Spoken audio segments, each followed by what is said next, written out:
So today, let's catch up on my OnlyMaker shoe collection, plus what's on the wish list for this year.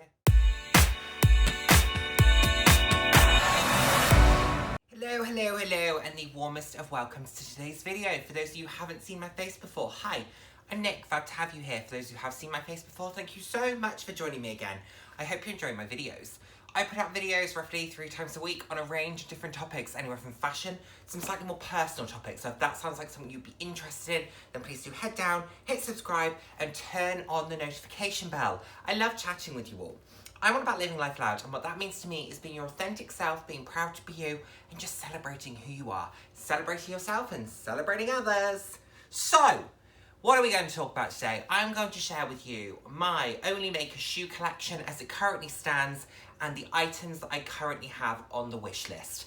Now, this is always an interesting one because, you know, these types of videos often get a thumbs down when I post them. But it's a part of my style, it's a part of what I like to wear, they go on my feet, so it doesn't really matter. So if, like me, you enjoy wearing something that sits out of societal norms, go off, do whatever you want to do. It's all about you, okay? I don't think fashion has a gender. I think it's all about expressing your own individual style. So this is your bat signal to wear whatever you love and whatever makes you feel fabulous, okay? Now we've got that little bit out of the way, let's get into it. I have 4 pairs of shoes in my collection, plus I have 4 pairs on my wish list, or 5 actually, probably. But let's go through them. OnlyMaker as a brand is a brand that I discovered probably about 18 months ago, and they have a wide range of shoes, and they have it split into 2 sections. So they have OnlyMaker shoes and then OnlyMaker shoes for men. And of course, they have a really inclusive size range, which means that you can pick from basically any section that you want. And I love the inclusivity of it. And they make some really, really beautiful shoes. I'm never 1000% sure on the materials that they're being made from. Some seem to be kind of faux leather, some seem to be suede, some seem to be real leather. I'm never 100% sure. So if I say kind of leather look or leather or suede look or whatever I might say today, is only because I'm not 100% on what the actual material itself is. But to be honest, it doesn't really matter. But I will share with you what I'm thinking about the pairs that I currently own. I'll share them with you in the order that I purchased them, and then we'll take it from there. So, let's go. The first pair that I bought was this wonderful pair of platforms, and I have reviewed these, so do go and check that out if you want to see them that in a little bit more depth. But they are so beautiful and sexy. They have a 2.5 centimeter platform, a 160mm heel. They fasten on the side or the inside of the foot, which means that they hold really steady. They've got a bit of a kind of micro suede faux microfiber lining, which makes them really, really comfortable. I love these. I think they're absolutely great. I have absolutely worn them. I can walk for these in some distance, and they just give you a great boost of height. And I'm already tall. I'm 6'2". So in these, I am just over 6'8". So that is pretty tall. But I absolutely love the stature that these give you, the way that they lift your posture. Just think they're gorgeous. So easy to walk in, and super simple but super sexy at the same time.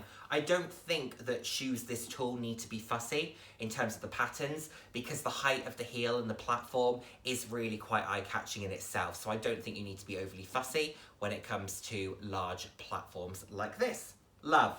These are great. I made an error.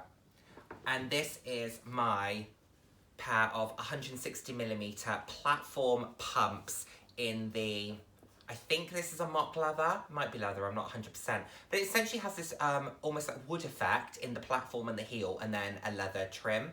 And I really like these. I think they are super sexy. Again, the problem that I have with them is that I bought them in the wrong size. I bought them a size too big, didn't return them, thought that I could just put a heel guard in and that would make all the difference. But actually the problem is, with a shoe this high, you need them to be really tight to the foot, because otherwise if you wobble and slip, that's a sprain, a broken ankle. You have to be really careful with shoes this high that you can walk comfortably and sensibly and enjoy wearing them. I couldn't wear these out because I would be so self-conscious of tripping, slipping, whatever that might look like, that I would have to teeter-totter, and there is nothing worse than someone wearing shoes like this teeter-tottering, because it shows that they can't walk in them. It shows they're not confident in them. I can walk in these. So these were just a bit of a mistake, but the great thing with OnlyMaker is that from a price point perspective, in GBP, you're looking at about 45 to 50 pounds a pair. In dollars, you're probably looking at about $80. So they're a really good price point that if you do get it wrong, it is still a lot of money, but it isn't the end of the world. These are great for taking photos. If I just need some height, that's really all that they get used for. But I think they're great. I just can't wear them. Okay, another pair that I'm just a bit confused by, because I love them, I love the aesthetic of them, but walking in them is a really bizarre experience.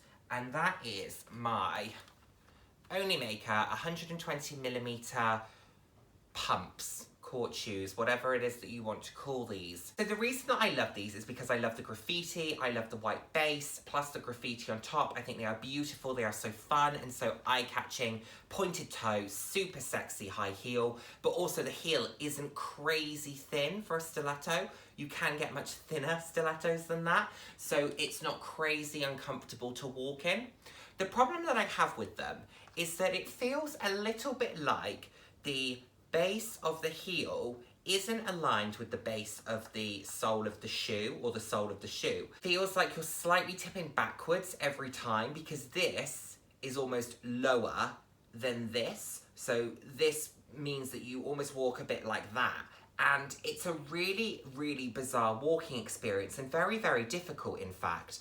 And I don't enjoy it. It also feels like the heel flexes when you walk, and it doesn't. When I sort of wiggle it, it doesn't move. Does it? No, it doesn't. No, it doesn't move. But it feels like it does when you walk, and it means that the whole thing feels a little bit unstable. And because you feel unstable, you almost overcorrect in the way that you walk. So you walk, so I find that I walk a little bit flat-footed when I wear these. I almost stomp. Rather than walking heel-toe, sexily, confidently, I stomp, and that's not sexy. And again, similar to these, it looks like you can't walk in them, and I do walk very confidently in 120mm heels. I have a lot of them, and I wear them a lot. So these just are a little bit of a strange one for me, and I don't know if it's because they just weren't brilliantly produced, or I just happen to have gotten a pair that are a little bit,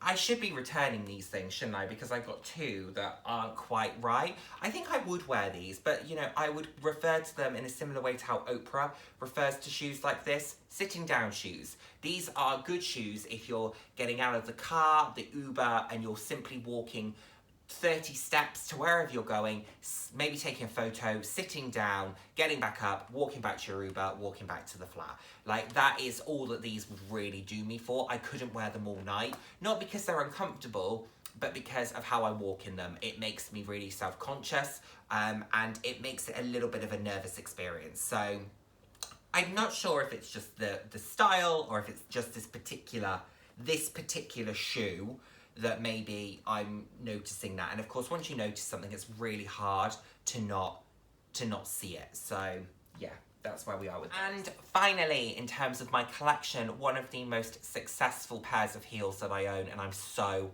bloody happy with these. I love them. It is the Suede 160mm platform pump. As you are probably gathering, as you already know if you have been with me for long enough, I do not do low heels. You know, they're just not my style or my taste. I really want to do stonkingly high, you know, on the edge, how do they do it type heels. And, you know, I love that question when someone says, how can you walk in those? One foot in front of the other, baby. That's how you do it. That is how I do it anyway, and I have no problems doing so. Unless I'm wearing one of these, then there are some problems. But these are absolutely gorgeous in this black suede. I bought them a size down from my previous ones. I learnt my lesson. These fit so well, so comfortably, tight to the foot, to the point that they slightly pinch, but I'm good with that. I would sooner that my foot pinched than I felt like my foot was going to fall out. These are absolutely gorgeous, super simple, super sexy.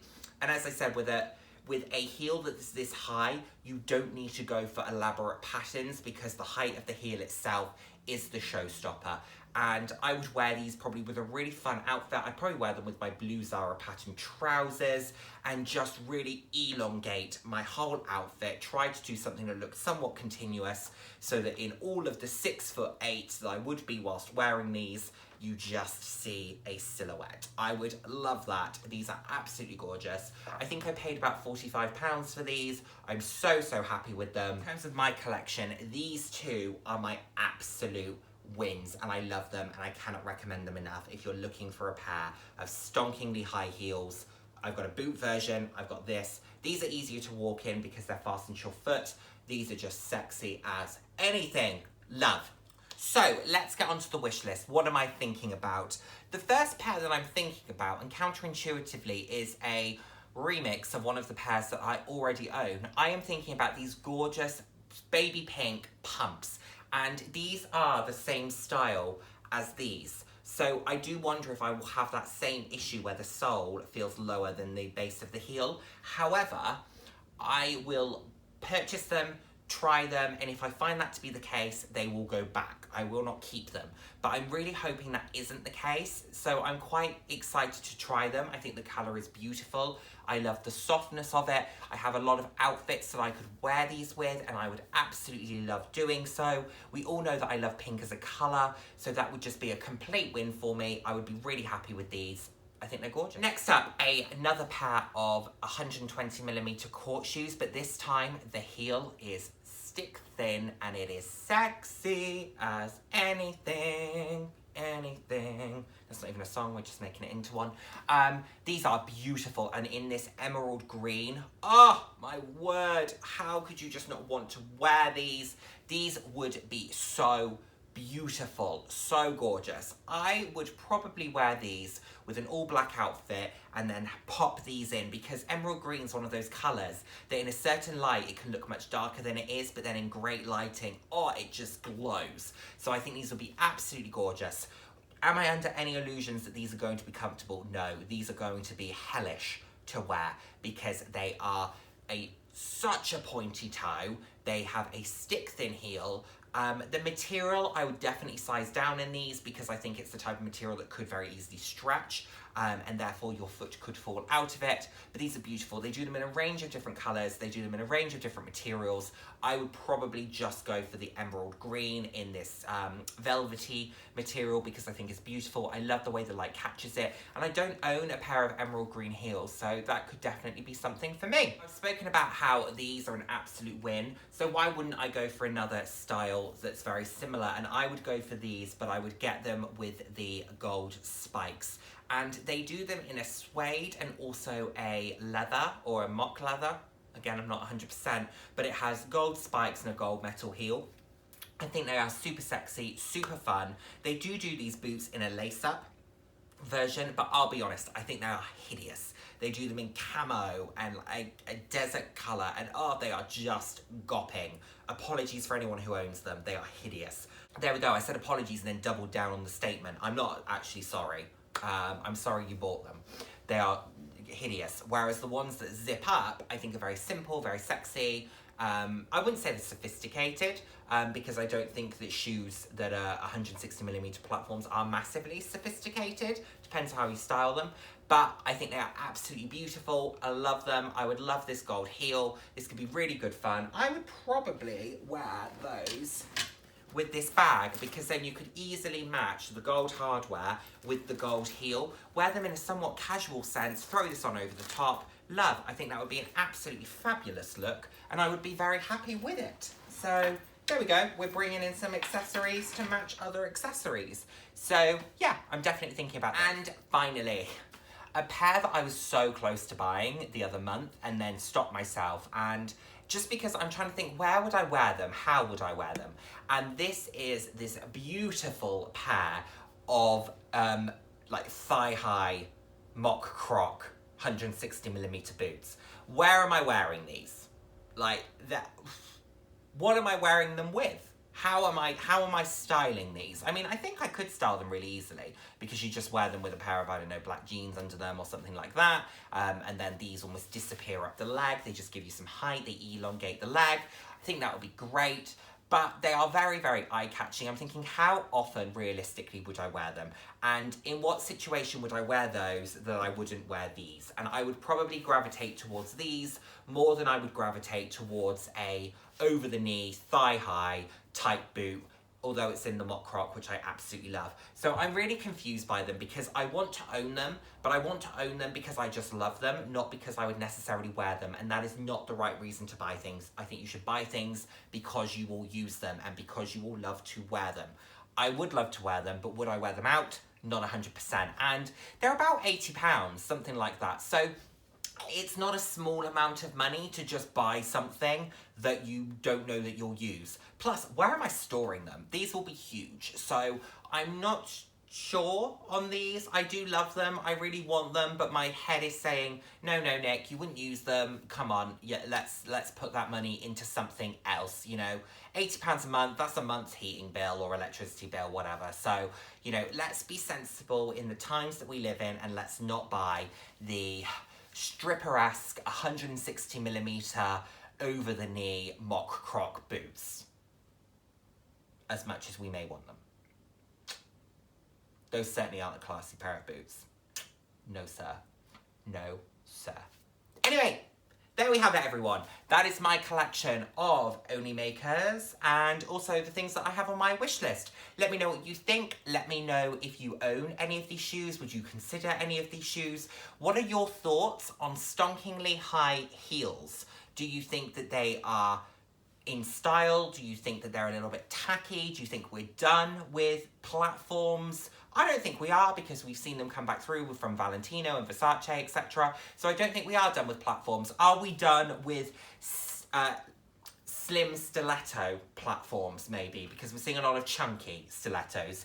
Are we done with the skinny stiletto platform? Let me know what you're thinking, and I look forward to seeing my next video. Don't forget, wear whatever the hell you want, whenever the hell you want. Thank you so much, everyone. Bye now. Mwah.